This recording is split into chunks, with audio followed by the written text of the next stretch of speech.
আসসালামু আলাইকুম এভরিওয়ান, সবাই কেমন আছেন? আশা করি সবাই অনেক ভালো আছেন। তো যারা আমার সাথে দেখা করতে চান, প্লাস যারা বলেন আমি কোথায় থাকি, তো আমি থাকি মালয়েশিয়া, তো সেনাই এয়ারপোর্ট, জোহরবারু সেনাই এয়ারপোর্ট, ঠিক আছে। প্লাস আমি যে হোস্টেল থাকি এখানে অনেক রুলস আছে, সেগুলো মেনটেন করে চলাফেরা করতে হয়, প্লাস ওইভাবে ঢুকতে হয়। বাড়ির লোকের কোনো এলাও নেই। তো বাট কোনো প্রবলেম নেই, এখানে এসে আমার সাথে কন্ট্যাক্ট করলে আমি আপনার সাথে অবশ্যই দেখা করবো। একটু আপনাদের রুলসগুলো জানাই। তো গাইস, এটা হচ্ছে আমাদের হোস্টেলের মেন গেট, ঠিক আছে। তো ওই গেট দিয়ে আমরা যারা চলাচল করি সবাই। অ্যান্ড এখানে ঢুকতে হলে অবশ্যই ফেস দেওয়া আছে অ্যান্ড কার্ড অবশ্যই ইউজ করতে হবে, ঠিক আছে। আর এখানে অবশ্য বাড়ির লোক এলাও নাই। ঢুকতে হলে পরে অবশ্য তাদের সুপারভাইজারের সাথে কথা বলতে হবে, তাদের দেখানো লাগবে, প্লাস ছবি তুলবে অ্যান্ড অনেক ঝামেলা, ঠিক আছে।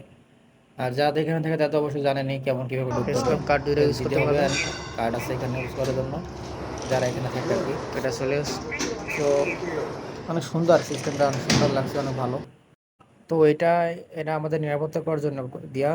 প্লাস আমরা যেখানে থাকি এখানে পাশাপাশি অনেক বড় জঙ্গল প্লাস পান বাগান।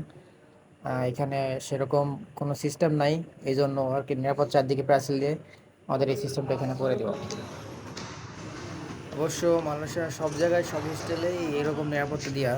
প্লাস আমাদের এখানে একটু আলাদা সিস্টেম মানে করে সিস্টেম আর কি, যেহেতু এটা জঙ্গলের মাঝে এই জন্য। অ্যান্ড এখানে অবশ্য পুলিশও আছে, এখানে আপনার দিনে 10 থেকে 5 বার আসে চেক করে অ্যান্ড আশপাশ সবগুলো দেখে দেখে